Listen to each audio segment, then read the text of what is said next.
Okay, so today we're going to discuss the rise and consequences of mass incarceration in the United States. It's been a topic that historians have largely ignored until recent years. Mass incarceration refers to a specific period in American history from 1970 to the present, when the number of people incarcerated in the United States rose from 300,000 to about 2 million people. Just to give you a better visual of this recent growth, you can see here the relative stability of the incarceration rate. The incarceration rate is the top line here. You can see the relative stability of the incarceration rate from 1925 into the early 1970s, and then the explosion.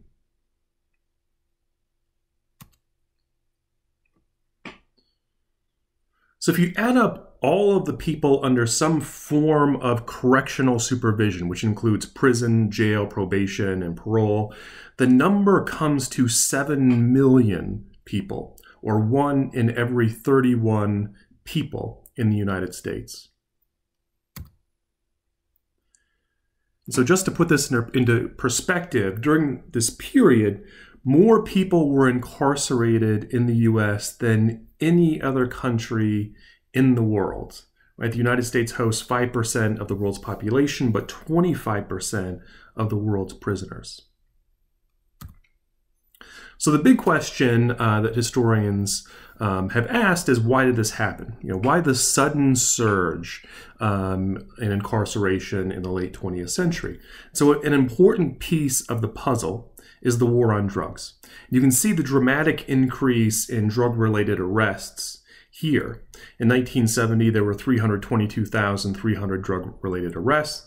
By the turn of the 21st century, 1.3 million drug-related arrests. And as you can see here, most of these arrests are for possession, not for selling drugs. And the vast majority of these arrests are for the possession of marijuana specifically. Nearly 80% of the drug arrests in the 1990s were for the possession of marijuana.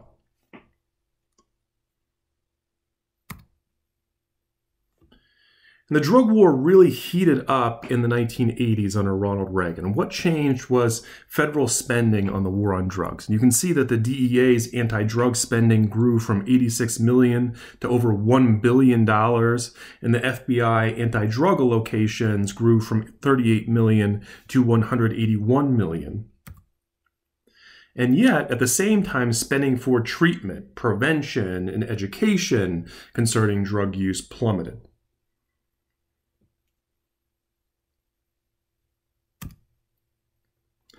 What also happened was police forces gained new resources to be able to fight the drug war. In 1997 alone, the Pentagon handed over more than 1.2 million pieces of military equipment to local police departments.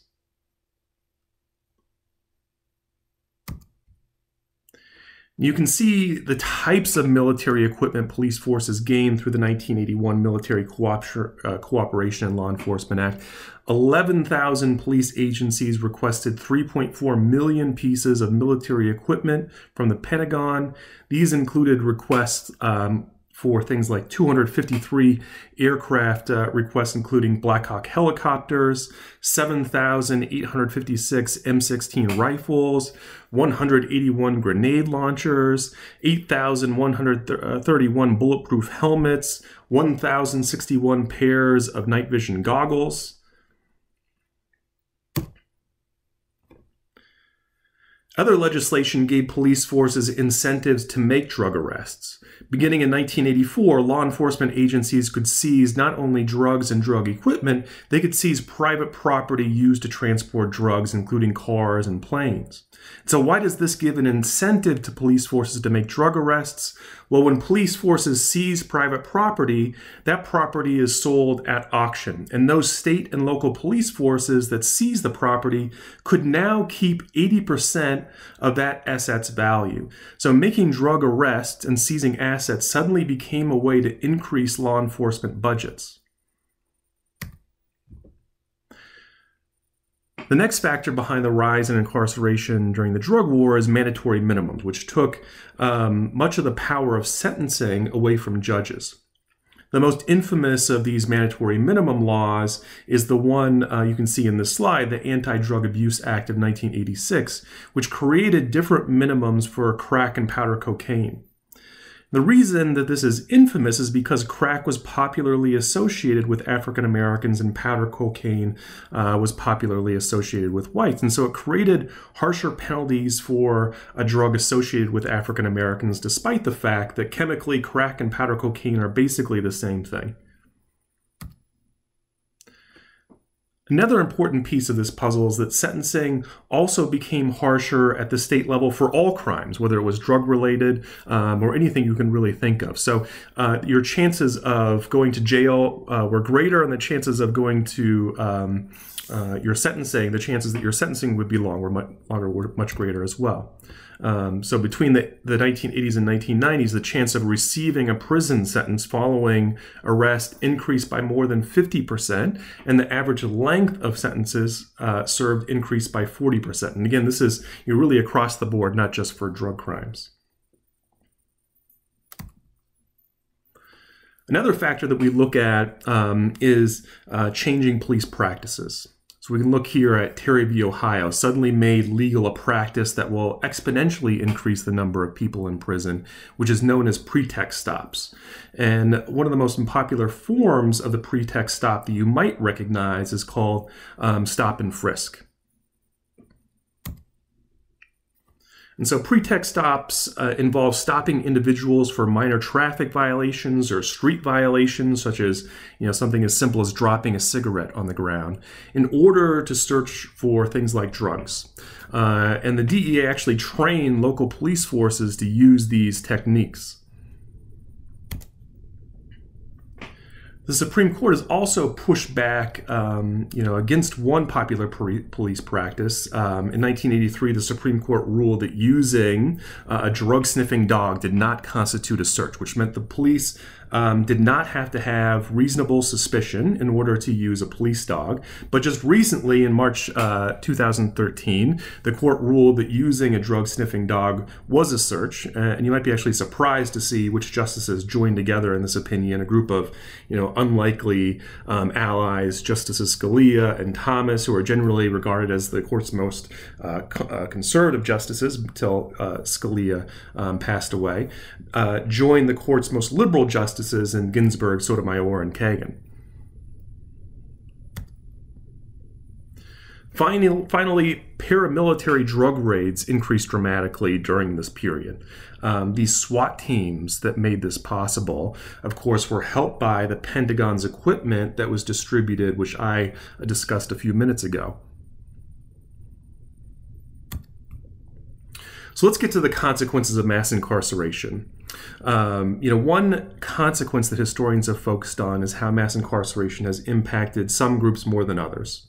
African Americans, more than any group, have been impacted by mass incarceration. You can see the numbers here in this slide.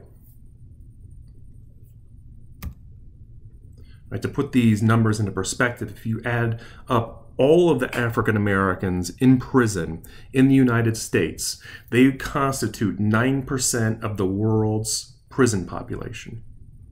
And yet African Americans make up 0.5% of the world's population.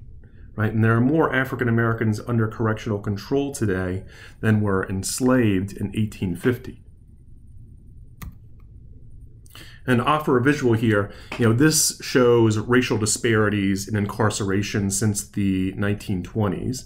The black incarceration rate is the top line. The white incarceration rate is the bottom line. And you can see a stable disparity between the 1920s and the early 1970s. And then you can see these racial disparities explode here.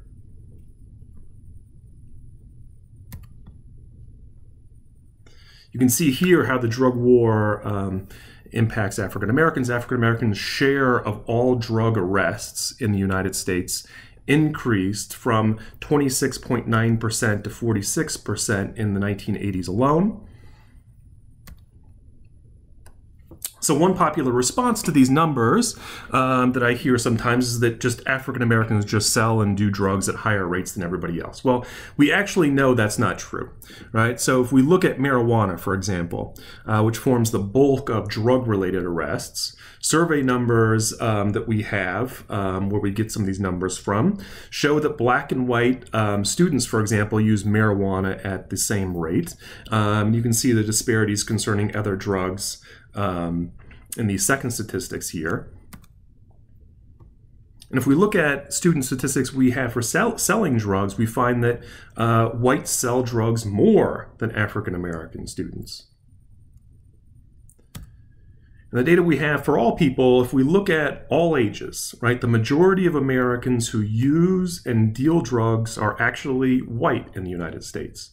However, if we look at the people who are actually arrested and prosecuted, 3/4 of all drug crime prisoners are either black or Latino. And so the next question is, so why do we have this disparity?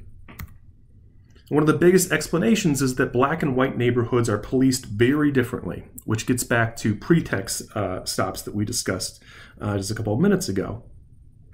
And so if you're interested in this, the New York Times actually has some really good maps where they've mapped every stop and frisk that happened in a single year in New York City, because in New York City, police officers actually had to fill out a form every time they stopped and frisked someone. And so they turn those in and they have addresses associated to them. And so the New York Times actually mapped it all over New York City. And you can see this massive difference in the number of stop and frisks on this interactive map in African American and Latino neighborhoods versus white neighborhoods. So if you're actually interested in that, just send me an email and I'll send you the link and you can kind of go through that interactive map if you want. But it's really important to know that the stop and frisks are happening very differently in different neighborhoods, which leads people to be caught up in drug arrests in those neighborhoods versus others. If you think about, what would happen on Texas Tech's campus if suddenly one day the police decided they were going to stop and frisk everyone, right? But that just doesn't happen because there are certain environments out there where that sort of policing, right, just doesn't happen, right? It only happens in particular neighborhoods where particular groups of people live. And it's one of the reasons why we have these massive disparities in our prison system.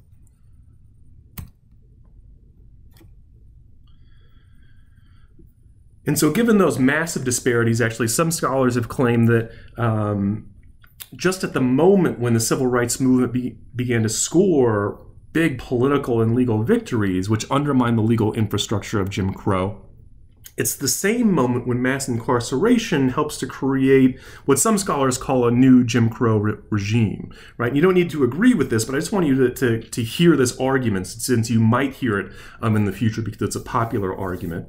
And so they try to make the case that the regime under mass incarceration looks very similar to some of the impacts of Jim Crow. Right, and so let's just look at some of these claims. So first, more African Americans are disenfranchised today than in 1870 because of laws that take voting rights away from ex-offenders. Some of these state laws were put into place actually during the late 19th century in order to disenfranchise African Americans.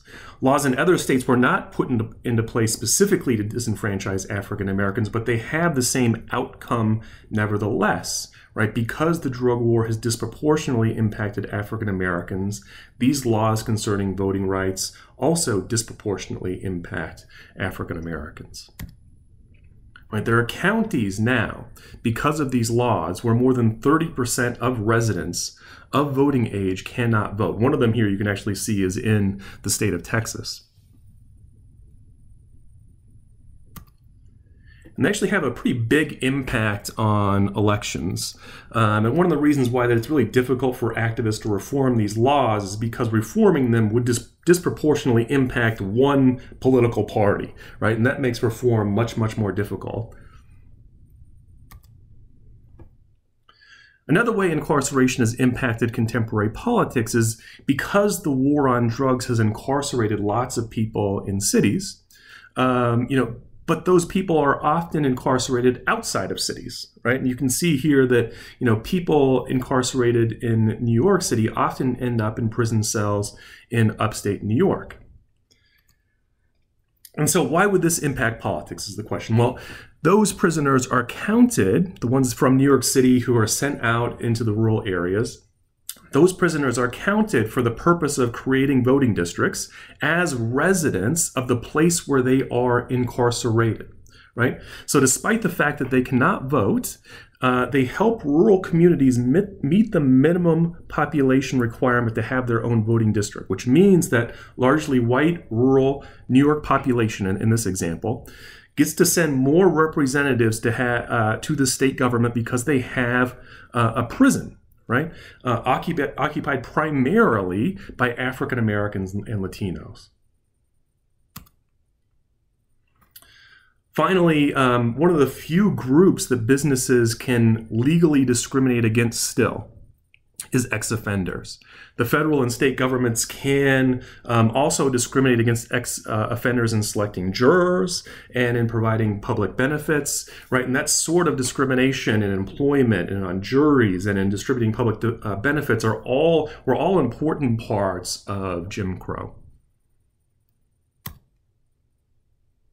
So let's look at another impact of mass incarceration, right? Mass incarceration has changed what public schools look like in the United States. If we look at just big cities, right? Many city school districts create their own police forces. The New York City School District became the 10th largest police force in the United States, right? That's just the school district police force.